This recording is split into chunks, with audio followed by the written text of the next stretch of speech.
Colorado Territory, 1871. The harsh winter wind whipped across the plains as Samuel Finch guided his horse down the main street of Willow Creek. At 25, he carried himself with the easy confidence of a man who'd spent his life in the saddle, though the lines around his eyes told of hard years under an unforgiving sun. His brown Stetson was pulled low against the biting cold, the worn leather vest beneath his duster marking him as a working cowboy, not one of those fancy ranch owners who rarely touched a rope. Samuel had learned young that the frontier offered no mercy to the weak. His parents' homestead had fallen to drought and disease when he was just 14, forcing him to make his own way as a ranch hand, then a cattle driver, and finally as foreman for the Diamond K spread. His philosophy was simple: rely on no one, expect nothing, and you'd never be disappointed. The West had taught him that lesson through blood and tears. A man's only true friend out here is his horse, he often told the younger hands. Everything else is just passing through.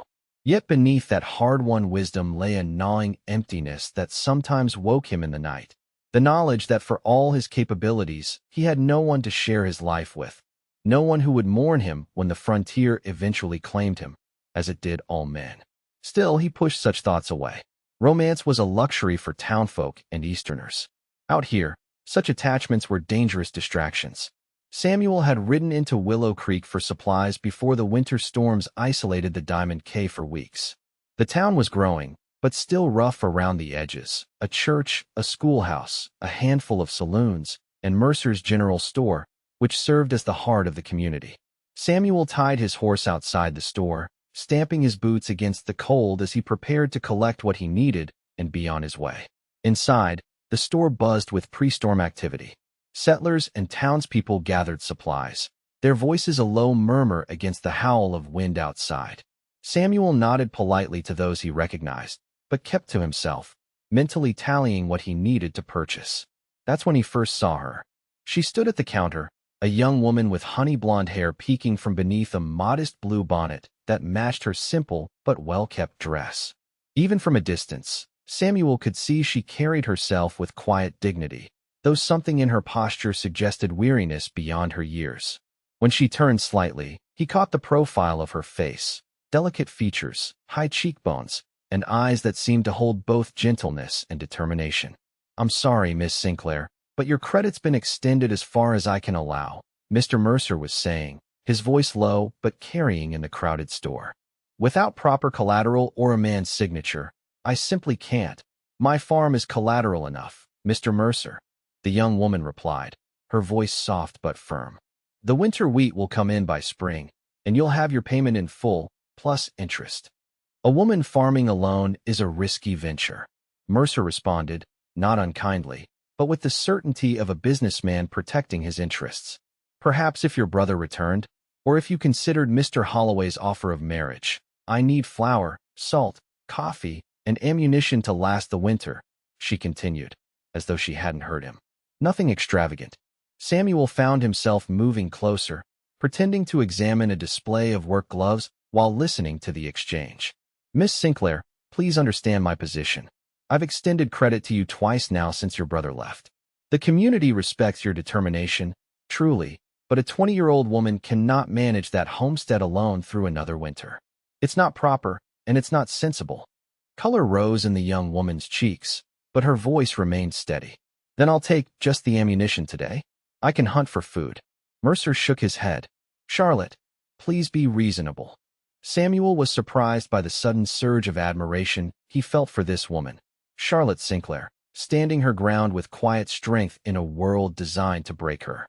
Before he fully realized what he was doing, he stepped forward, hat in hand. "Mr. Mercer," he said, nodding respectfully to the storekeeper, "I'll stand good for Miss Sinclair's purchases." Charlotte turned, startled by his intervention. Up close, her eyes were a clear blue that reminded Samuel of summer skies over the high plains, a jarring contrast to the winter raging outside. Those eyes now narrowed with unmistakable pride. "That's very kind, sir, but I don't accept charity from strangers," she said coolly. Samuel met her gaze steadily. "Samuel Finch, foreman at Diamond K. And it's not charity, Miss Sinclair. It's an exchange." He lowered his voice slightly, leaning closer to her. "Ride with me. I'll fill your table tonight." Got a fresh buck hanging at my camp just outside town. More than enough for two, and plenty to spare for your winter store." Something flashed in her eyes, suspicion, followed by careful assessment. She was clearly accustomed to men offering help with strings attached. "Why would you do that?" she asked directly. "Because winter's coming, and out here, neighbors help neighbors," he said simply. "My parents lost their homestead when I was young. I know what it is to face winter without enough." The honesty in his voice must have reached her, for after a long moment, Charlotte gave a slight nod. "Very well, Mr. Finch. I accept your offer of dinner, but I'll need those supplies regardless." Samuel turned to Mercer. "Put Miss Sinclair's items on my account. I'll settle it before I leave town." The storekeeper hesitated, then nodded. "As you wish, Mr. Finch." Within the hour, Samuel found himself riding alongside Charlotte Sinclair, her wagon loaded with modest supplies. The snow had begun to fall more heavily, but his camp was only a mile outside town, beneath a grove of cottonwoods that offered some shelter from the wind. "Your brother left you to manage alone?" Samuel asked as they rode, breaking the silence that had settled between them. Charlotte's hands tightened on the reins. "Thomas went to Denver 3 months ago to find work in the mines. He was supposed to send money back, but—" her voice trailed off. "The farm is mine as much as his. I won't lose it. It's hard country for anyone alone," Samuel observed. "Are you suggesting I'm not capable because I'm a woman, Mr. Finch?" The edge in her voice could have cut steel. Samuel shook his head. "I'm suggesting it's hard country for anyone alone, regardless, man or woman." Charlotte seemed surprised by his response. After a moment, she nodded. "Yes, it is." At his campsite, Samuel set about building up the fire while Charlotte tended to her horse and his. He noticed she moved with the efficiency of someone accustomed to handling animals, not a town girl playing at frontier life. As promised, a young buck hung from a nearby tree. Samuel set about butchering fresh cuts while Charlotte prepared coffee with the ease of long practice. "You cook well for a bachelor," she observed as he seasoned the venison steaks with salt and herbs from his saddlebag. "A man who can't feed himself doesn't last long out here," he replied, then added with a small smile. "Though I admit, it tastes better when there's company to share it." Something in his admission seemed to soften her guard slightly. "How long have you been with Diamond K?" "4 years as foreman, 2 before that as a hand. Before that, I drove cattle up from Texas, trapped in the mountains, worked wherever I could find it." He laid the meat on the iron skillet over the fire. "Been on my own since 14. "I'm sorry," she said quietly. Samuel shrugged. "It's the way of things out here. You adapt or you don't survive. Is that what you believe? That we're all just surviving alone until we don't?" The question caught him off guard. It struck too close to the empty feeling that sometimes haunted his nights. "Isn't that what you're doing on that farm?" he countered. Charlotte looked into the fire. "I'm not just surviving, Mr. Finch. I'm building something. Something that will last beyond me." She looked up at him. "Isn't that what we're all seeking out here? A legacy that proves we existed." Samuel turned the meat, buying time before answering. "Most men I know are just trying to make it through winter. And you?" He met her eyes across the fire. "I stopped thinking beyond the seasons a long time ago, Miss Sinclair." As they ate beneath the darkening sky, the conversation flowed more easily. Charlotte spoke of her parents, who had claimed their homestead 5 years earlier only to be taken by influenza within months of each other the previous year. She and her brother had managed until Thomas left for the mines, drawn by rumors of quick fortune. "He promised to be back before winter," she said, her voice tight with worry she clearly tried to hide. "But his last letter was 2 months ago." "Denver's not so far," Samuel said. "Likely he's just found steady work and hasn't a chance to write." She nodded, though her expression suggested she'd considered darker possibilities. As the night deepened and the fire burned low, Samuel noticed Charlotte shivering despite her coat. "You should stay the night," he said. "Storm's getting worse. I'll sleep by the fire, you can take my tent." She hesitated, clearly weighing propriety against practicality. "I give you my word as a gentleman, Miss Sinclair. You'll be safe here." Something in his earnest tone must have convinced her, for she nodded. "Thank you, Mr. Finch." Later, as Samuel lay by the fire watching snowflakes dance through the branches above, he found himself troubled by unfamiliar thoughts. Charlotte Sinclair's determination to build something lasting had stirred memories he'd long suppressed. Childhood dreams of his own land, his own legacy. Dreams he'd abandoned as foolish fantasies in a world that took more than it gave. Dangerous thinking, he muttered to himself, pulling his blanket tighter against the cold. The morning dawned clear and brilliant, the world transformed into a glistening white expanse. Samuel woke to find Charlotte already up, adding wood to the rekindled fire. "Hope you don't mind," she said. Seemed ashamed to waste good coals. "Not at all." He sat up, running a hand through his hair. "You're an early riser." "Farm doesn't work itself," she replied with a small smile. "Neither does a ranch, I expect." They shared a simple breakfast of coffee and leftover venison before packing up camp. As promised, Samuel butchered generous portions of the buck for Charlotte to take home, wrapping the meat carefully. "This will see me through a good while," she said, genuine gratitude warming her voice. "I don't know how to thank you properly." "No thanks needed," Samuel replied. "Like I said, neighbors help neighbors." As they prepared to part ways at the crossroads, he toward the Diamond K, she toward her homestead. Samuel found himself reluctant to end their acquaintance. "Miss Sinclair," he said, tipping his hat. "Should you need anything this winter, the Diamond K is just over that ridge to the west. Don't hesitate to call if trouble finds you." She studied him for a moment, as though trying to understand his motivation. "That's kind, Mr. Finch, but I've managed alone this far." "I don't doubt your capabilities," he said. "Just offering what neighbors should." Charlotte's expression softened. "Then I thank you, neighbor." After a moment's hesitation, she added, "Perhaps, if you find yourself passing by the Sinclair farm, you might stop for coffee. I make a decent apple pie when the preserves hold out." Something warm flickered in Samuel's chest. "I'd like that." As he watched her wagon disappear over the snow-covered hill, Samuel was surprised to find himself already planning a route that would take him past the Sinclair farm in the coming weeks. It was a strange feeling, this looking forward to something beyond the next day's work. The winter of 1871 proved to be one of the harshest in memory. Blizzards swept the territory, isolating farms and ranches for weeks at a time. The Diamond K weathered it well enough. The cattle suffered some losses, but nothing catastrophic. Through those long, cold months, Samuel found reasons to ride past the Sinclair farm more often than strictly necessary. Each visit began with practical pretexts, delivering mail from town, checking fence lines that bordered Diamond K grazing land, bringing news of weather coming from the west. But as winter deepened, pretense fell away. He found himself looking forward to evenings by Charlotte's fire, their conversations ranging from practical matters of farming and ranching to deeper discussions of books they'd read and places they hoped to see. Charlotte, he discovered, had a sharp mind and a quiet wit that caught him off guard and often left him laughing more freely than he had in years. For her part, Charlotte seemed to welcome his visits, though she maintained a careful independence. She never asked for help directly, but gradually accepted his offers to repair her barn roof or help clear snow from her paddock. Their tentative friendship grew, rooted in mutual respect rather than romantic notions, though Samuel couldn't deny the way his heart quickened when she smiled.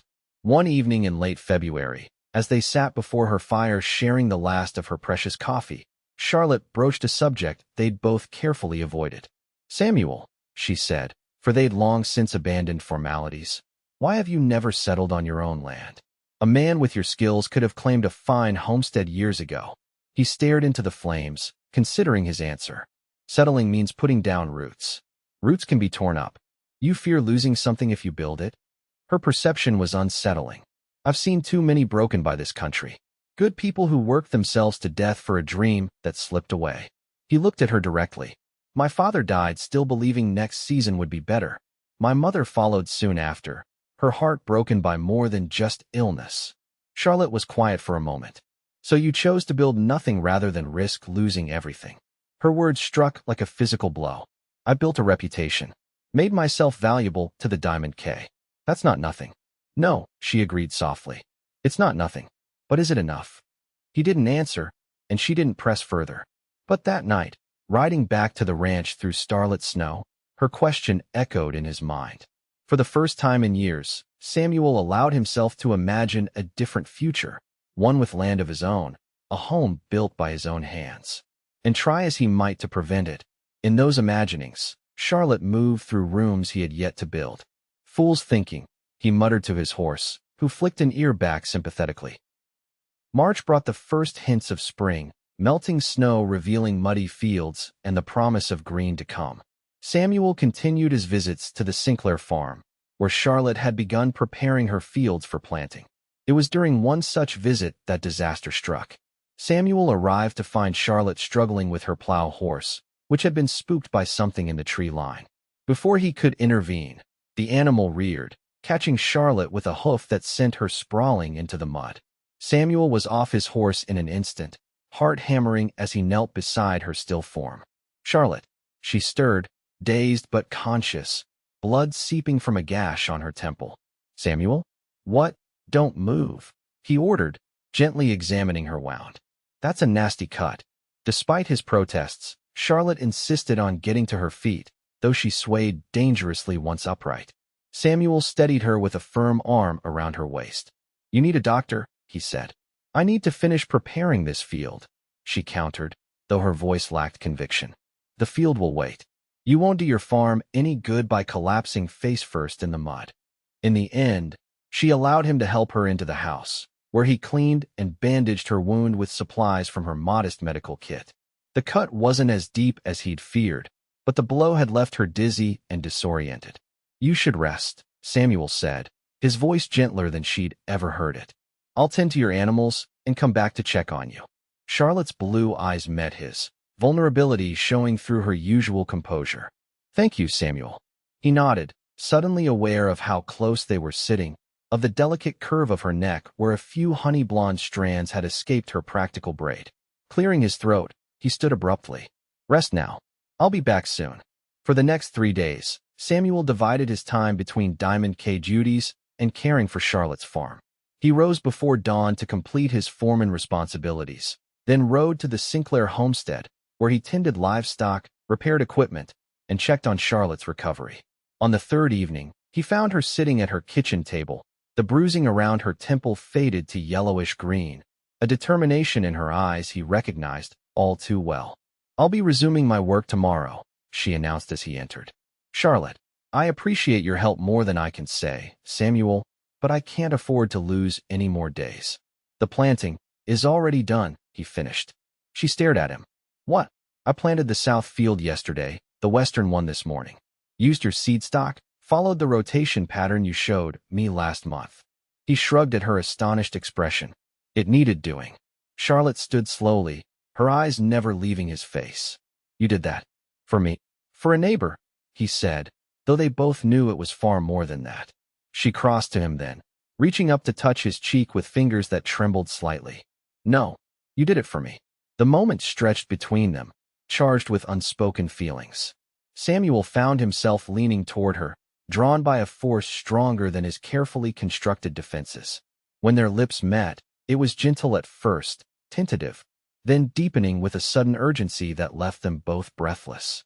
Samuel pulled back first, his heart pounding as though he'd run for miles. "Charlotte, don't," she whispered. "Don't say you shouldn't have." He searched her face, finding only openness where he expected regret. "I've been alone a long time." "So have I." Her hand still rested against his cheek. Perhaps neither of us has to be." The admission hung between them, fragile and momentous. Samuel took her hand in his, pressing a kiss to her palm. "I should go," he said reluctantly. "People will talk if I stay longer." Charlotte nodded, understanding the frontier's rigid propriety. "Will you come tomorrow?" "Yes," he promised. Tomorrow.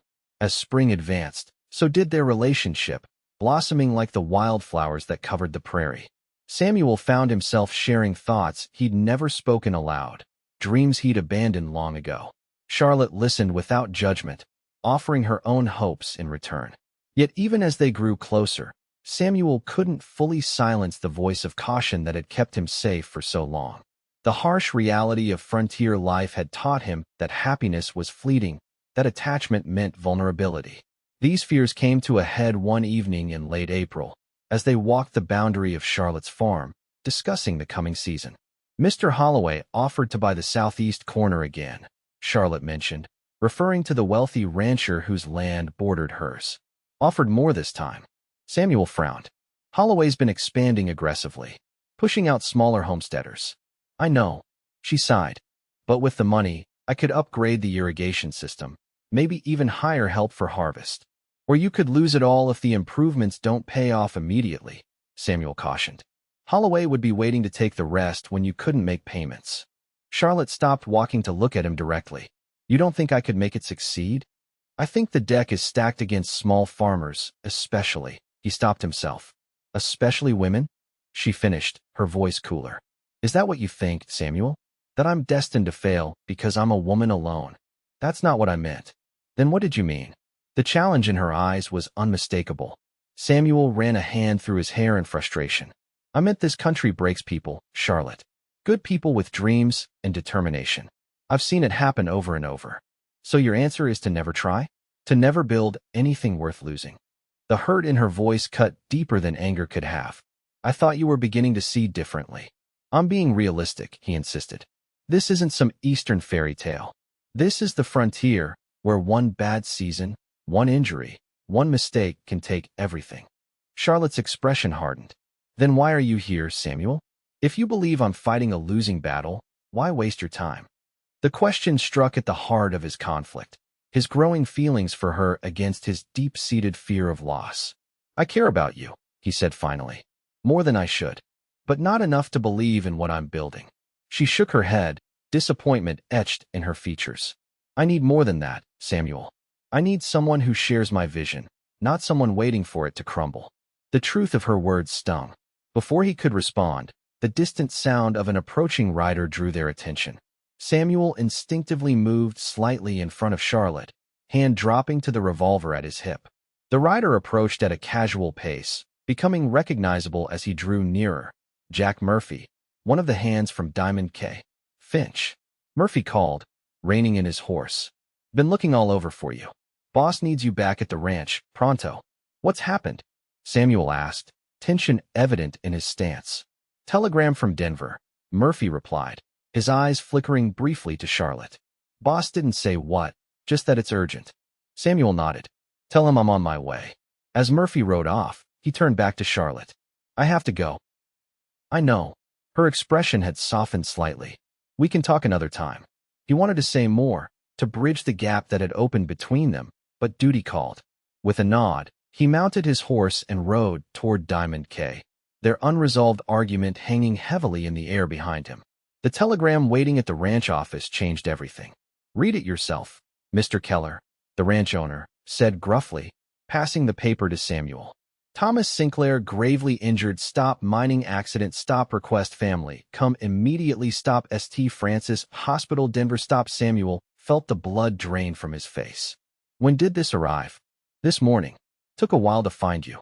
Keller's tone carried a hint of disapproval at Samuel's frequent absences. I need to take this to his sister right away. Keller nodded. I figured as much. Take what time you need, Finch. You've earned it. Samuel rode hard back to the Sinclair farm, his mind racing. The news would devastate Charlotte, who had been clinging to hope of her brother's return. And Denver was at least 3 days hard travel, a journey that would be difficult for a woman alone. Charlotte must have heard his approach, for she was waiting on the porch when he arrived. One look at his face told her something was wrong. Samuel? What is it? He dismounted, crossing to her with the telegram extended. It's Thomas. She read it quickly, her face paling. I have to go to him. Immediately. I know. I'll take you. Charlotte looked up sharply. What? I'll take you to Denver, Samuel repeated. You shouldn't make that journey alone. The ranch. Keller gave me leave. He stepped closer. Charlotte, let me do this. Please. She studied him for a long moment, then nodded. We'll leave at first light. They traveled hard, pushing themselves and their horses across the rugged terrain that separated Willow Creek from Denver. Samuel watched Charlotte's determination with growing admiration. Despite her worry, despite the physical toll of long days in the saddle, she never complained, never faltered. On the third day, as the buildings of Denver appeared on the horizon, Charlotte finally spoke of her fears. What if he's already gone, Samuel? What if I'm too late? He reached across the space between their horses to take her hand. You can't think that way. Thomas is young and strong. So were our parents. Her voice was barely audible. Samuel squeezed her hand. We'll be there soon. St. Francis Hospital was a modest brick building on Denver's east side. They left their horses at a nearby livery and hurried inside, Charlotte's face set with determination that couldn't quite mask her fear. The nun at the reception desk directed them to a ward on the second floor. "Mr. Sinclair has been asking for his sister," she said gently. "You've come just in time." The words sent a chill through Samuel. Just in time. How close to death was Thomas? The ward was a long room with beds lining both walls. Charlotte moved ahead of him, scanning faces until she stopped suddenly, a small sound escaping her. Thomas Sinclair lay pale and still, his right leg elevated and heavily bandaged, his face gaunt with suffering. But his eyes were open, and they widened with recognition as Charlotte rushed to his side. "Charlie," he whispered, using a childhood nickname. "You came." "Of course I came," she said, taking his hand carefully, mindful of the bandages that wrapped his arm as well. "What happened?" "Cave in," Thomas replied, his voice weak but clear. "Timber support gave way. Crushed my leg, broke my arm. Doctor says." He paused, swallowing hard. "Doctor says the leg has to come off, Charlie. It's gone bad." Charlotte's face drained of color, but her voice remained steady. "Then we'll face that together. You'll heal, and you'll come home." Thomas's eyes drifted to Samuel, who stood respectfully at a distance. "Who's this?"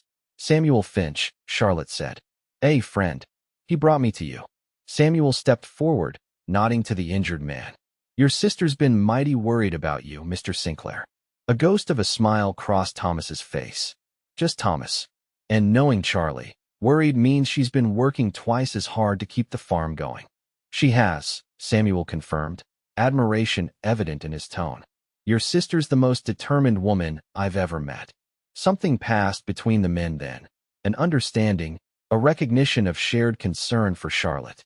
Thomas nodded slightly. "The doctor will be by soon," he said, turning back to his sister. "They want to operate tomorrow." Charlotte nodded, her composure remarkable despite the circumstances. "I'll be here, every step of the way." The next week passed in a blur of hospital corridors, doctors' consultations, and anxious waiting. Thomas survived the amputation, though fever followed that threatened to claim what the surgeons saw had spared. Through it all, Charlotte remained steadfast, sleeping in a chair by her brother's bed, leaving only when Samuel insisted she eat or rest properly at the modest boarding house where they'd taken rooms. Samuel found himself drawn into the Sinclair's struggle, running errands, consulting with doctors, ensuring Charlotte ate and rested. The crisis stripped away pretense, revealing the depth of his feelings for her in ways mere words never could. It was during one of Thomas's worst nights, when the fever raged and death seemed to hover in the room's shadows, that Charlotte finally broke. In the dim corridor outside the ward, she collapsed against Samuel's chest, tears she'd been holding back for days finally overwhelming her. "I can't lose him too," she sobbed. "I can't be alone again." Samuel held her tightly, his cheek pressed against her hair. "You won't be alone, Charlotte. No matter what happens, you won't be alone." She looked up at him then, her face tear-streaked, but beautiful in its vulnerability. "Do you mean that?" "With all my heart." The truth came easily now, the barriers he'd built against attachment crumbling in the face of almost losing her. "I love you, Charlotte Sinclair. I've been afraid to admit it, even to myself, but watching you these past days, your strength, your devotion, I can't deny it anymore." For a moment, she said nothing, and Samuel feared he'd spoken too soon, that grief and exhaustion had led him to misread her feelings. Then she reached up, drawing his face down to hers. "I love you too," she whispered against his lips. "I think I have since you offered to fill my table that day at Mercer's." Their kiss was tender, a promise exchanged in the quiet hospital corridor while life and death hung in the balance nearby. Thomas's fever broke the next morning. The doctor called it a miracle. Samuel called it Sinclair determination.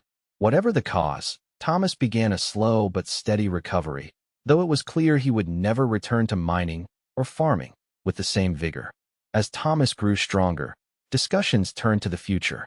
One afternoon, while Charlotte was speaking with the doctor, Samuel sat beside Thomas's bed, the two men talking candidly for the first time. "She told me about the farm," Thomas said. "How she's kept it going all these months." Samuel nodded. "She's remarkable." "Yes, she is." Thomas studied him carefully. "And what are your intentions toward my sister, Finch?" The directness of the question didn't surprise Samuel. In frontier society, such matters were addressed plainly. "I love her," he said simply. "I want to marry her, if she'll have me." Thomas nodded, as though confirming something he'd already suspected. "And the farm? Charlotte won't leave it, you know. Not after fighting so hard to keep it." "I know." Samuel leaned forward, elbows on his knees. "I've been foreman at Diamond K for 4 years. Saved most of my wages. It's enough to buy into the Sinclair place as a partner, make improvements, expand the operation." "You'd give up your position at the ranch? For a struggling homestead?" Samuel met the younger man's gaze steadily. "For Charlotte, yes. But also for myself. I've spent too long building other men's dreams. It's time I built my own." Thomas was silent for a moment, then extended his hand. "Then I wish you both happiness, Finch. God knows Charlie deserves it." As April turned to May, Thomas grew strong enough for travel. The doctor advised against horseback riding, so Samuel arranged for a wagon with a bed of straw and blankets to carry Thomas home to Willow Creek.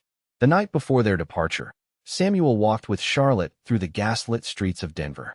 The city was a world away from the frontier they both knew, noisy, crowded, full of possibilities and dangers. "I've been thinking about the future," Samuel said as they paused to look at the lights reflecting on the river. "Have you?" Charlotte's voice held a teasing note. "That's new for you." He smiled, acknowledging the truth in her gentle jab. "I deserve that. But yes, I've been thinking about our future, Charlotte." She turned to him fully then, the lamplight gilding her hair. "Our future." Samuel took both her hands in his heart pounding harder than it had facing down rustlers or stampeding cattle. "I love you. These weeks have shown me what's truly valuable in this world, and it isn't the safety of isolation or the comfort of avoiding pain." He dropped to one knee, still holding her hands, aware of curious glances from passers-by, but focused entirely on her widening eyes. "Charlotte Sinclair, will you marry me?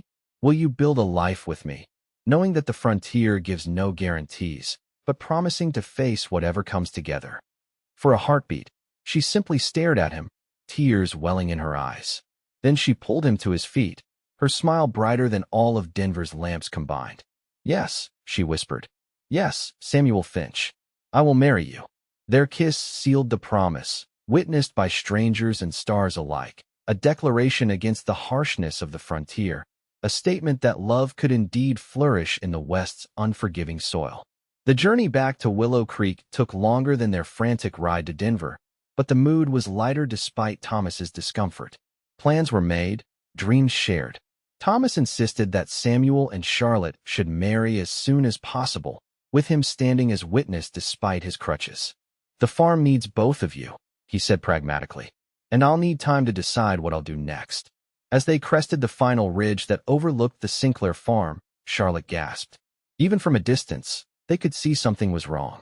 The fields that should have been greening with spring wheat showed only brown earth, churned and trampled. "What happened?" she whispered, urging her horse forward.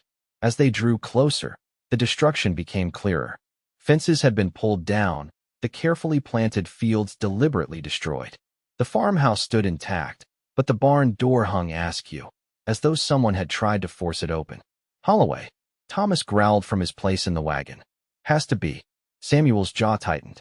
James Holloway had been trying to expand his cattle operation for years, buying out, or forcing out, smaller homesteaders. With Thomas gone and Charlotte a woman alone, he must have seen an opportunity. "But why destroy the crops?" Charlotte asked, dismounting to examine the ruined earth. "Why not just make another offer?" "To ensure you'd have no choice but to sell," Samuel said grimly.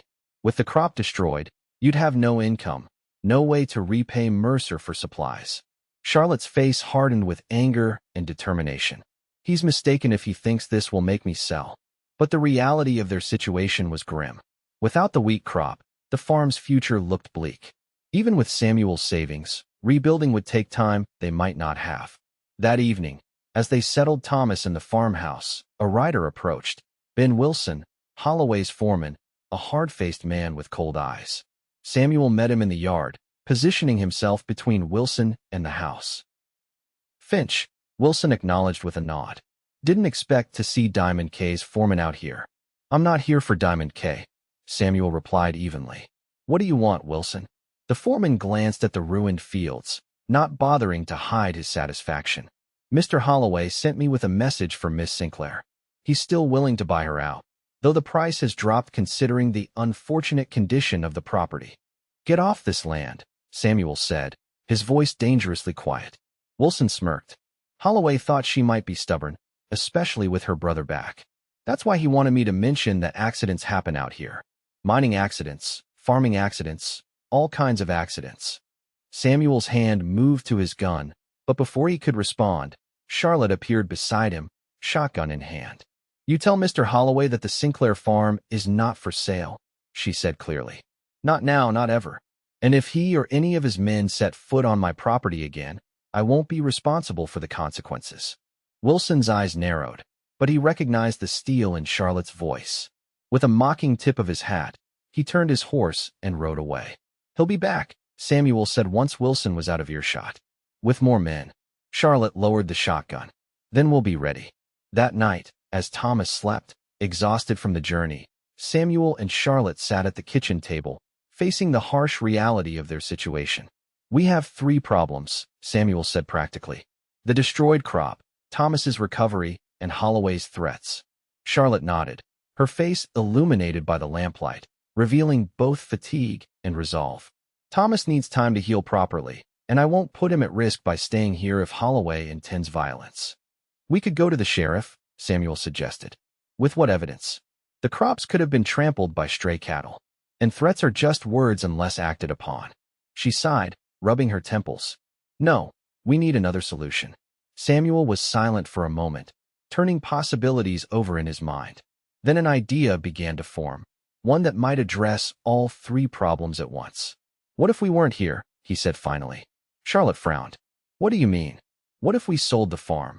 Not to Holloway, but to someone else. Used the money to buy land elsewhere, somewhere with better soil, less threatened. He leaned forward, warming to the idea. The Dawson place, north of Diamond K. Old man Dawson's looking to return east since his wife died. 300 acres, good water, timber for building. It's farther from town, but the land's better than what you have here. Leave? The word seemed to catch in Charlotte's throat. After everything I've done to keep this place? Samuel took her hands across the table. This land holds your parents' memory, I know. But Charlotte, they wanted security and opportunity for you and Thomas. Sometimes holding too tightly to the past prevents us from building a future. She withdrew her hands, standing to pace the small kitchen. You're asking me to give up my parents' dream. I'm asking you to consider a new dream. Our dream. He stood as well, moving to block her pacing. Charlotte, I've spent my life avoiding attachment because I feared loss. You taught me that some things are worth the risk. Now I'm asking you to take a risk with me. Her eyes searched his face, conflict evident in her expression. I need time to think, Samuel, and to talk with Thomas. Of course. He nodded, understanding the magnitude of what he was proposing. Whatever you decide, I'm with you. The next morning, Charlotte and Thomas had a long, private conversation on the porch while Samuel tended to the animals and assessed the damage to the fields. When he returned to the house, both Sinclairs were waiting for him, a decision clearly reached. Thomas and I have talked it through, Charlotte said, her voice steady. He agrees with you. This land isn't worth dying for, especially with Holloway determined to have it. Samuel nodded, relief washing through him. The Dawson place, but, she interrupted, we have a counter-proposal. Thomas leaned forward on his crutches. Before we sell, we're going to make Holloway pay for what he's done. What do you mean? Samuel asked cautiously. Charlotte's smile held a determination that sent a shiver of both admiration and concern through Samuel. We're going to prove he destroyed our crops, and then we're going to make him bid against every other rancher in the county for this land. The plan they outlined was daring, perhaps even dangerous, but fundamentally sound. Thomas had recognized one of Wilson's men during the journey home, a hired gun named Pike who had worked the same mining camp. If Pike could be convinced to testify that Holloway had ordered the destruction, other ranchers in the area would be outraged. While Holloway wasn't well-liked, Frontier Code demanded certain lines not be crossed, and destroying a family farm while its owner was tending to an injured relative was beyond the pale. It's risky, Samuel cautioned. Holloway won't take this lying down. Which is why we need to act quickly, Charlotte replied. Today, Samuel rode to town that afternoon, carrying a carefully worded notice for the Willow Creek Gazette announcing the auction of the Sinclair farm in 1 week's time. He also carried a private message to Sheriff Donovan, detailing their suspicions about Holloway. The next few days passed in a flurry of activity. Thomas, despite his injury, proved remarkably resourceful, using old mining connections to track down Pike at a saloon in the next town over. With a combination of whiskey, money, and thinly veiled threats, he secured the man's confession. Holloway had indeed paid him and others to destroy the Sinclair crops, hoping to force a distress sale. Sheriff Donovan, armed with Pike's sworn statement, confronted Holloway publicly in Mercer's store, ensuring the whole town knew of his underhanded tactics. The resulting scandal spread quickly through the county, exactly as the Sinclairs had hoped. By the day of the auction, a respectable crowd had gathered at the Sinclair farm. Holloway was there, red-faced and furious, but determined to secure the land that adjoined his own. Several other ranchers attended as well, partly out of interest in the property, but mostly to ensure Holloway paid dearly for his tactics. The bidding began modestly but escalated quickly, with Holloway forced to raise his offer repeatedly as other ranchers deliberately drove up the price. Charlotte stood beside Samuel, watching with a mixture of satisfaction and wistfulness as the farm her parents had claimed was sold for nearly 3 times what they had expected. When the auctioneer's hammer fell, finalizing the sale to Holloway at an exorbitant price, Charlotte squeezed Samuel's hand tightly. "It's done," she whispered. He nodded, understanding both her relief and her grief. A new beginning. 1 month later, on a perfect June morning, Charlotte Sinclair became Charlotte Finch in a simple ceremony at Willow Creek's small church. Thomas stood as witness, balanced on his new wooden leg, his face reflecting genuine happiness for his sister. With the proceeds from the sale of the Sinclair farm, augmented by Samuel's savings, they had purchased not only the Dawson property, but also an adjacent tract of unclaimed land. 350 acres in total, room for both crops and a small cattle herd, with a stream running through the northern section and enough timber for building and winter fuel. The farmhouse was modest but sound, with a wide porch facing west toward mountains that turned purple at sunset. Samuel had spent the weeks before the wedding making repairs and improvements, determined that Charlotte would have a home worthy of her strength and vision. Thomas had decided to remain with them, at least for now. His experience in the mines had given him a knack for machinery, and he'd already begun designing irrigation improvements that would make the new farm more productive than the old Sinclair place could ever have been. After the wedding celebration, as their friends and neighbors departed, Samuel led Charlotte to the highest point on their new property.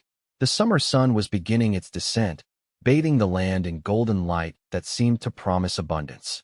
"What do you think, Mrs. Finch?" he asked, his arm around her waist. "Did I fill your table as promised?" Charlotte laughed, the sound carrying across their land.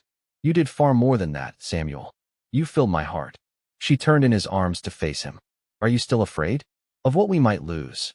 He considered her question seriously, looking out over the land they now shared. "I'm not afraid of losing things anymore," he said finally, "because I've learned what's truly valuable can't be taken away." "And what's that?" she asked softly. Samuel smiled, drawing her closer. "The courage to build something lasting. The wisdom to know what's worth fighting for, and the love that makes it all worthwhile." As the sun sank lower, casting long shadows across their new beginning, Samuel kissed his bride beneath the vast western sky. No longer a lonely cowboy, no longer a man afraid to put down roots, but a partner in creating a legacy that would endure long after they were gone.